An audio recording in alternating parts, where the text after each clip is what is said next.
بہت سارے معاملات تم کو روز اکساتے ہیں، کیسے جیوں کیسے جیوں؟ ایک طریقہ بتا کے جاتا ہوں، ایک علاج ہے، ڈپریشن سے آزادی، ٹینشن سے آزادی، فکر و خیالات کی ہم ہمی سے آزادی، ہر چیز سے آزادی، سکون کی زندگی گزارنا چاہتے ہو، ایک علاج ہے، جب یہ لوگ بھول جائیں اللہ کو تو اللہ فرماتا ہے میں ان کو خوشیوں کے سارے دروازے کھول دیتا ہوں، خوب خوش ہو جاؤ۔ یعنی اللہ کو بھولنے کے بعد ظالموں کے لیے دروازے کھول دیے جاتے ہیں، خوب خوشیاں مناؤ، سب تمہارا ہے، سب تمہارا ہے، طاقت بھی تمہاری، سیاست بھی تمہاری، تخت بھی تمہارا، سارا ڈپارٹمنٹ تمہارا، ناچو جتنا ناچنا ہے۔ پھر اللہ فرماتا ہے فَأَخَذْنَاهُمْ بَغْتَةً، اچانک ہم ایک دن پکڑ کر، اچانک ایک دن پکڑ کریں گے، اور پھر پوری دنیا کی طاقت اس پکڑ سے اس کو آزاد نہیں کرا سکے، نہیں نکال سکے گی، اور ہم ظالم درندوں کے انجام کا انتظار کریں گے انشاءاللہ۔ اور آپ دیکھنا میرے عزیزو، ہماری زندگی رہے نہ رہے، لیکن اللہ حی و قیوم ہے، واللہ ہمیشہ سے ہے اور ہمیشہ رہنے والا۔ لوگ یہ سمجھتے ہیں آج ہم پاور میں ہیں اور ہم طاقت میں ہیں، ان کو مار دیں گے، ان کو کاٹ دیں گے، سب کر لو، لیکن اللہ تو زندہ ہمیشہ رہنے والا، ہمارا وارث اللہ رب العزت، ہماری تمام چیزوں کے لیے اللہ کریم ہے۔ ہم نے جب یہ قرآن میں پڑھا وَأُفَوِّضُ أَمْرِي إِلَى اللَّهِ، اللہ نے قرآن میں سکھایا ہے کہ یوں کہو کہ میں نے اپنے سارے معاملات اللہ کے حوالے کر دی، ان اللہ بصیر بالعباد، بے شک اللہ اپنے بندوں کو دیکھ رہا ہے۔ تو پھر دیکھو اللہ تعالیٰ بندوں کو کیسے دیکھتا ہے، ہاں وقت لگتا ہے، تھوڑے دنوں کی بات ہے، میں نے اس وقت دیکھا پڑھنے کے میرے مطالعے میں ایک چیز آئی تھی، حضرت ابو جندل ایک صحابی ہیں، مکہ میں گرفتار ہوئے تھے، قیدی بن گئے کافروں کے ساتھ، اور تقریباً جانتے ہو 16 سال انہوں نے کافروں کی قید میں گزار، اور جب رسول پاک صلی اللہ علیہ وسلم فتح مکہ صلح حدیبیہ جو ہوئی اس دن، حضور 1400 صحابہ کے ساتھ عمرہ کرنے آ رہے تھے، تب مکہ والوں نے روک لیا تھا اور ایگریمنٹ سائن ہو گئے تھے، صلح حدیبیہ جو ہے اس میں یہ تھا کہ مکہ سے کوئی بھاگ کر کے جائے گا تو مدینے والے اس کو واپس کر دیں گے، اور مدینے سے کوئی بھاگ کر کے آئے گا تو ہم اس کو واپس نہیں کریں گے، ہم اپنے پاس رکھ لیں گے، سب ایسی ایگریمنٹ انہوں نے سائن کی تھی۔ اسی وقت یہ ابو جندل صحابی قید سے نکل کر کے آ گیا، اندازہ کرو 16 سال کے بعد کوئی زنجیریں توڑ کر کے نکل آیا ہو، اور وہ بھی صحابہ کی جماعت میں آ گئے، صحابہ نے سینے سے سینہ لگایا، وہ پھوٹ پھوٹ کر کے اپنے زخم بتا رہے، لیکن کفار کو جیسے ہی پتہ چلا ہمارا ایک قیدی بھاگ گیا ہے تو انہوں نے کہا کہ ابھی ہمارا ایگریمنٹ ہوا ہے کہ جو مکہ سے بھاگ کر جائے گا اس کو مدینے والے واپس کریں، ابو جندل کو ہمارے پاس واپس کرو۔ صحابہ سب کھڑے ہو گئے کہ اس مظلوم کو ہم واپس کیسے کریں گے، جنگ کر لیں گے، سب کی نظریں حضور پاک کی طرف کہ حضور کیا فیصلہ فرمائے۔ ابو جندل اپنے زخم دکھا دکھا کر کے صحابہ سے کہہ رہے تھے ان کے پاس واپس بھیجو گے مجھے بہت ماریں گے، تو مکہ کے کفار و مشرکین کو حضور نے کہا کہ اب وہ آ گیا چھوڑ دو، ابھی تو ہماری ایگریمنٹ سائن نہیں ہوئی، تو انہوں نے ایگریمنٹ کو ختم کر دیا اور کہا کہ اگر یہ ہم کو واپس نہیں کیا جائے گا تو ہم ایگریمنٹ بھی نہیں کریں۔ جب ضد پر اڑ گئے حضور پاک نے ابو جندل کی طرف دیکھا اور کہا ابو جندل مکہ واپس چل، رحمت للعالمین ہے، سارے صحابہ دیکھ رہے ہیں۔ بسا اوقات ایسے حکم آئیں گے میرے عزیزو، زندگی لوگ یہ سمجھتے ہیں یہ تو ہماری تکلیف پر اور تکلیف پر، وہ رحمت للعالمین ہے، اور 16 سال کا قیدی باہر آیا ہے اور حضور اس کو کہتے واپس چلے جاؤ۔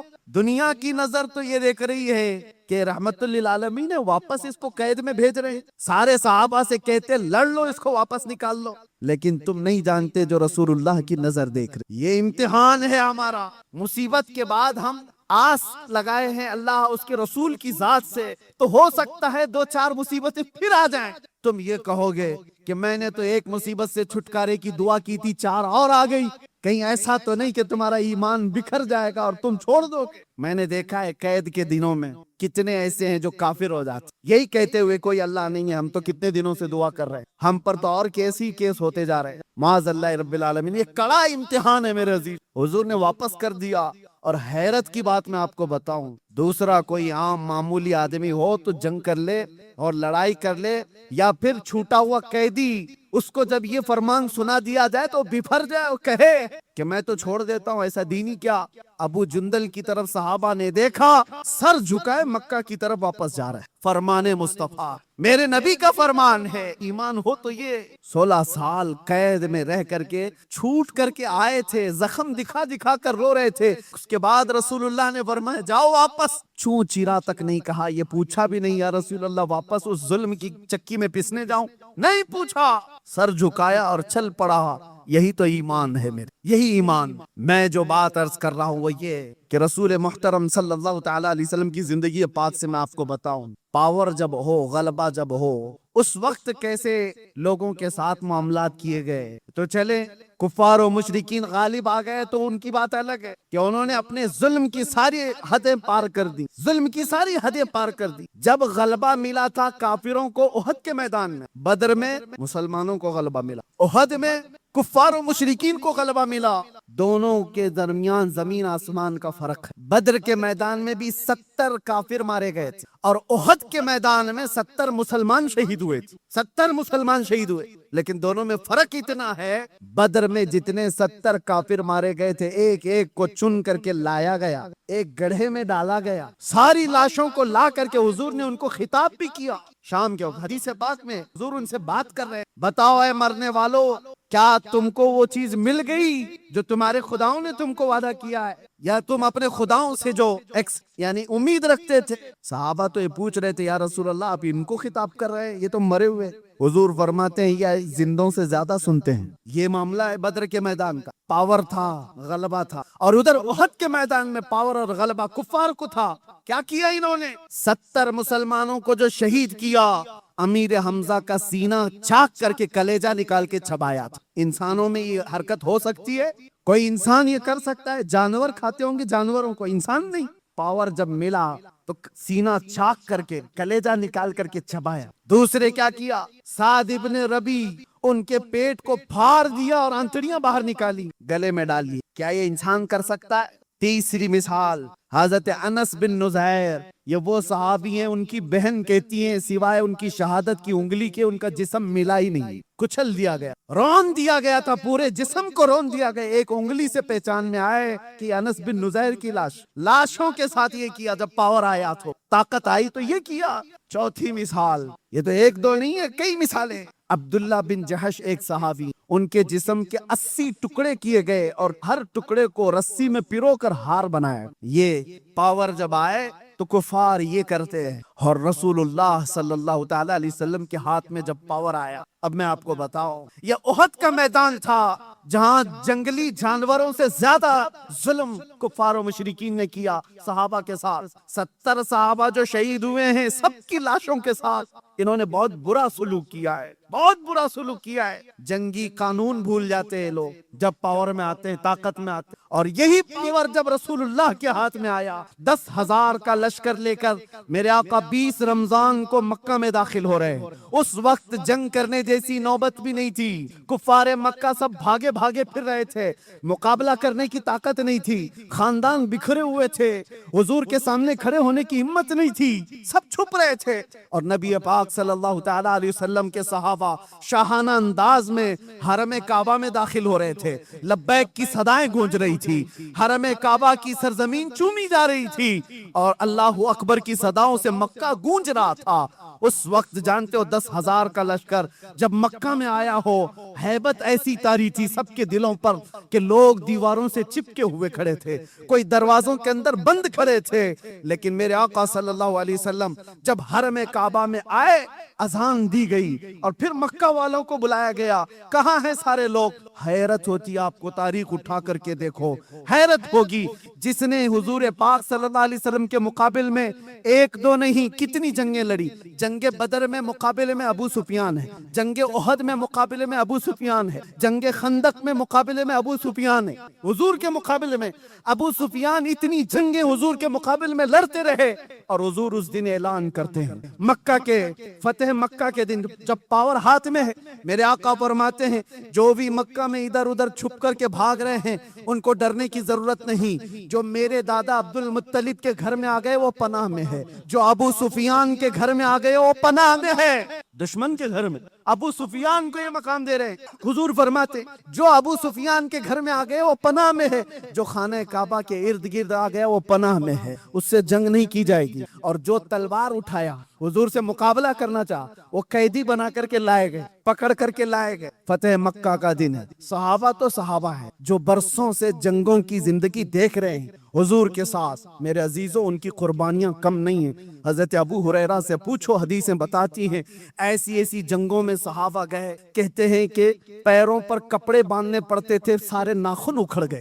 ایسی جنگیں وہ لڑ کر کے آئے بغیر چپل پہنے. میرے آقا صلی اللہ علیہ وسلم سے کبھی انہوں نے یہ سوال نہیں کیا تھا کتنا لمبا آپ لے کر کے جائیں گے. ایک جنگ سے لوٹ رہے ہیں، جبرائیل امین آئے، حضور سے کہا یا رسول اللہ، اللہ کا حکم ہے یہیں سے دوسری جنگ میں جانا ہے. صحابہ 1 مہینے کی جنگ کے بعد لوٹ رہے تھے، زخمی تھے، نسیں کٹی ہوئی تھی. حضور نے جبرائیل سے کہا میرے صحابہ سے پوچھ لوں، یہ مدینے سے 5 کلومیٹر ہی باقی تھا گھر، واپس راستہ 5 کلومیٹر کا، 1 مہینے کی جنگ کے بعد واپس آ رہے. حضور نے صحابہ سے پوچھا جبرائیل آئے اللہ کا حکم لے کر، یہاں سے دوسری جنگ میں جانا ہے، تمہارا کیا مشورہ ہے؟ صحابہ میں سے کسی نے ایک نے یہ نہیں کہا مرہم پٹی کر لیں، بیوی بچوں سے بات کر لیں، گھر کے حال چال دیکھ کر کے آئیں. نہیں، سارے صحابہ ایک زبان ہو کر کہتے ہیں یا رسول اللہ دیر کس بات کی، دیر کس بات کی، چلے یہیں سے چلتے ہیں. یہ وہ صحابہ جنگوں نے ان کو چور چور کیا تھا. تو فتح مکہ کے دن لازمی بات ہے میرے عزیزو، پاور ہاتھ میں تھا، غلبہ ہاتھ میں تھا، طاقت ہاتھ میں تھی. جتنے آج تک لڑتے تھے وہ سب قیدی بن کر کے ہاتھ سامنے کھڑے تھے.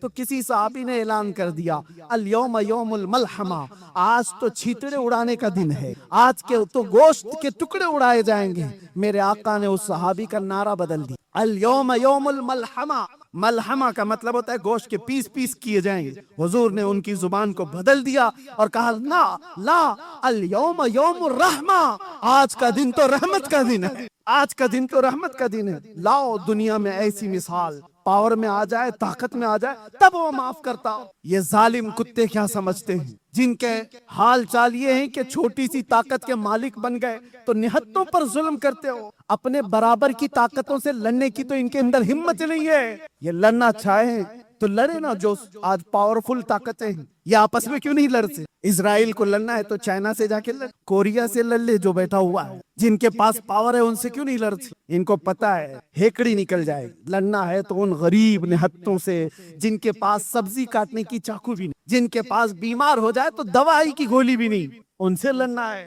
اس کو طاقت نہیں کہتے، اس کو دنیا کی سب سے بڑی بزدلی کہتے، سب سے بڑی بزدلی. اور ایسا جب ظلم ہوتا ہے تو اللہ کی مدد آئے گی، وقت لگے گا.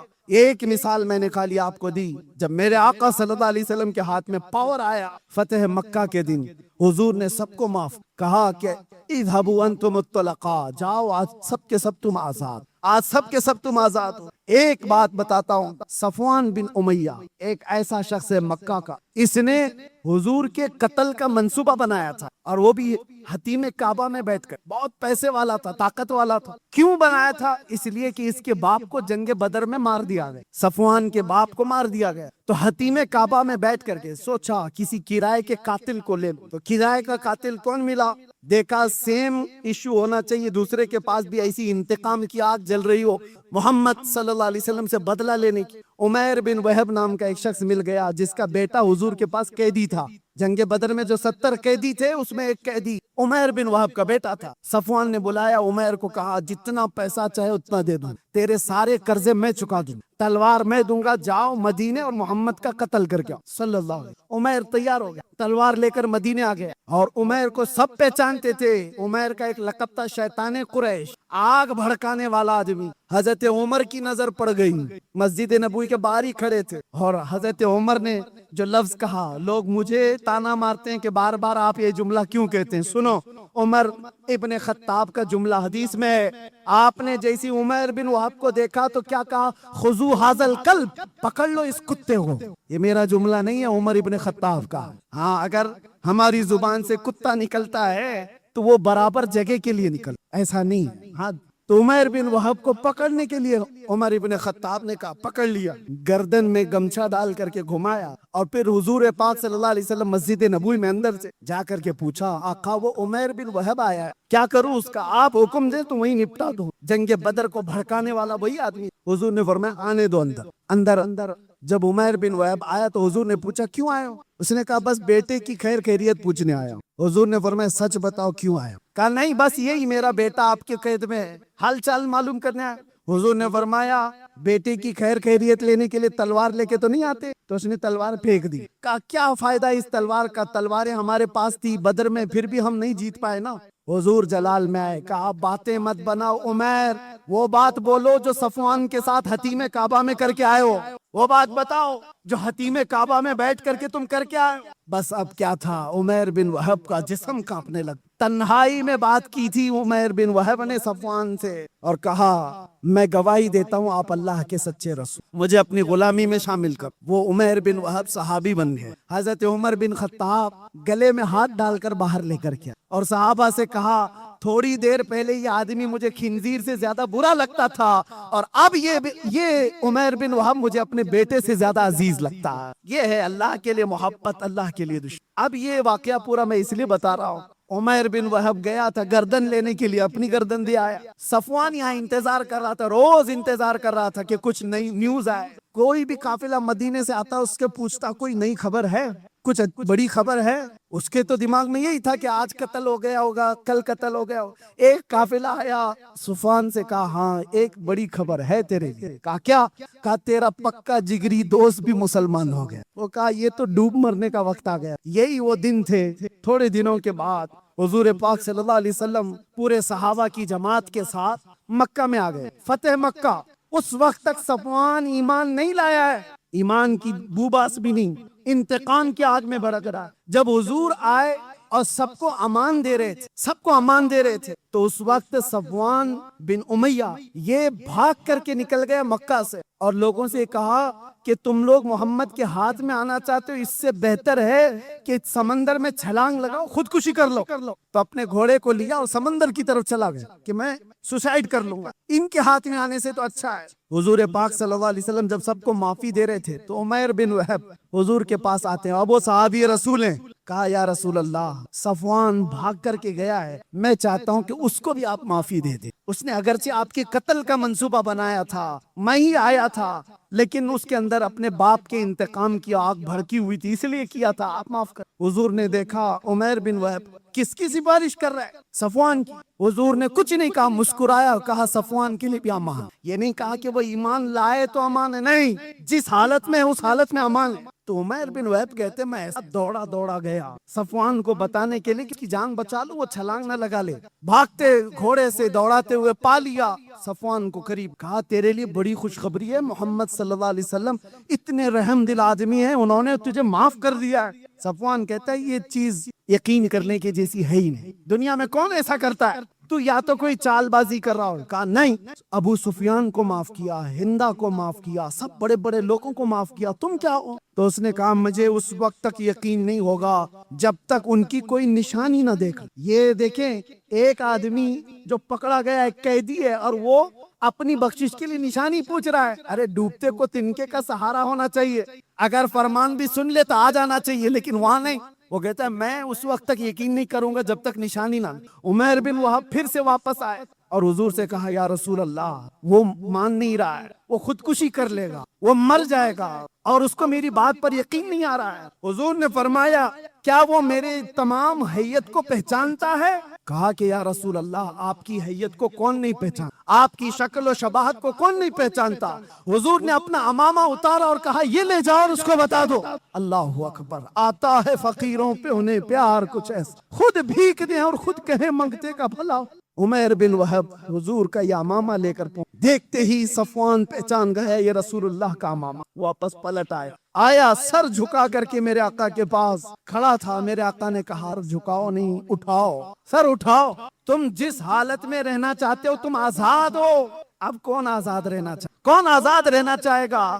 حضور پاک نے جب اتنا جملہ کہا تو صفوان نے کہا ایسی دنیا کی آزادی سے بہتر ہے آپ کے تلووں کے نیچے رہا, آپ کے قدموں میں رہ جائے. یہ ہے پاور آنے کے بعد کے معاملات. حسن سلوک کوئی دنیا والا کر کے دکھائے. پاور آنے کے بعد آج بھی جو نشیڑی حکومتیں بیٹھی ہوئی ہیں, چن کے جو مقدمے لگاتی ہیں پچھلی حکومتوں کے اوپر, یہ کیا ہے؟ سب انتقامی جذبہ ہے. آج ان کے پاس پاور ہے, اس کو جیل میں ڈال دو, اس کو جیل میں ڈال دو. کیوں؟ اس لیے کہ انہوں نے اپنی حکومت کے دوران ہم کو جیل میں ڈالا تھا. تو تم کیا سمجھتے ہو یہاں ختم ہو جائے گا؟ تم بھی جاؤ گے, کوئی اور آئے گا تم کو بھی پہنچائے گا. یہ سلسلہ چلتا رہے گا.